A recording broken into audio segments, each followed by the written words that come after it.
നമസ്കാരം. സിറ്റി ന്യൂസിലേക്ക് സ്വാഗതം. പി.വി. അൻവറിനെതിരെ രൂക്ഷമായി വിമർശിച്ച് CPM സംസ്ഥാന സമിതി അംഗം പി. ജയരാജൻ. അൻവർ വലതുപക്ഷത്തിന്റെ നാവായി മാറിയെന്നും കഴിഞ്ഞ ദിവസം അൻവർ നടത്തിയ വാർത്താ സമ്മേളനം വലതുപക്ഷത്തിന് CPM-നെ ആക്രമിക്കാനുള്ള ആയുധം കൊടുക്കാനുള്ള ഒന്നായി മാറിയെന്നും ജയരാജൻ കുറ്റപ്പെടുത്തി. RSS-നും സഹായകരമായ രീതിയിലാണ് അൻവറിന്റെ പ്രതികരണങ്ങൾ. മുഖ്യമന്ത്രി അന്വേഷണം പ്രഖ്യാപിച്ച പല കാര്യങ്ങളിലും നിഗമനങ്ങളുടെ അടിസ്ഥാനത്തിൽ മാത്രം അൻവർ പ്രതികരിക്കുന്നത് ഗൂഢാലോചനയുടെ ഭാഗമാണോ എന്ന് പരിശോധിക്കേണ്ടത് ഉണ്ടെന്നും പി. ജയരാജൻ മാധ്യമങ്ങളോട് പ്രതികരിച്ചു. പി. ശശിക്കെതിരെ യാതൊരു തെളിവുമില്ലാതെയാണ് അൻവറിന്റെ പ്രതികരണമെന്നും ദുബായിൽ വെച്ച് താൻ അൻവറിനെ കണ്ടിട്ടില്ല എന്നും പി. ജയരാജൻ പ്രതികരിച്ചു. അൻവർ ഗുരുതരമായിട്ടുള്ള വഴിതെറ്റലാണ് നടത്തിക്കൊണ്ടിരിക്കുന്നത്.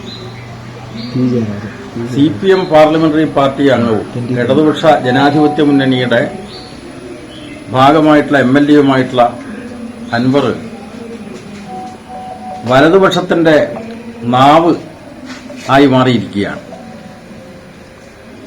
ഇന്നലെ അദ്ദേഹം നടത്തിയിട്ടുള്ള വാർത്താ സമ്മേളനം വലതുപക്ഷത്തിന് ആയുധം കൊടുത്തുകൊണ്ടുള്ള ഒന്നാണ്.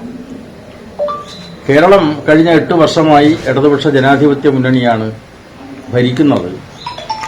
ആ ഇടതുപക്ഷ ജനാധിപത്യ മുന്നണി കേരളം ഭരിച്ചപ്പോൾ അതിനു മുമ്പ് കോൺഗ്രസ് നേതൃത്വത്തിലുള്ള UDF ഭരിച്ച കാലത്തിൽ നിന്നും തികച്ചും വ്യത്യസ്തമായിട്ടുള്ള ഒരു നടപടികളാണ് കൈക്കൊണ്ടിട്ടുള്ളത്.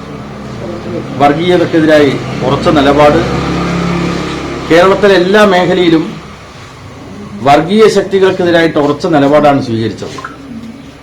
ഇന്നലത്തെ അദ്ദേഹത്തിന്റെ വാർത്താ സമ്മേളനത്തിൽ RSSകാർക്ക് സഹായകരമായ നിലയിൽ അവർക്ക് CPM-നെയും LDF-നെയും കുത്തിവലിക്കാവുന്ന നിലക്കുള്ള ചില പരാമർശങ്ങളടക്കം നടത്തിയിരിക്കുകയാണ്. മലപ്പുറം ജില്ലയെ കേരളത്തിലെ LDF ഭരണം ലക്ഷ്യമാക്കുന്നു എന്ന നിലക്കുള്ള സംസാരവും അദ്ദേഹത്തിന്റെ ഭാഗത്തുണ്ടായി.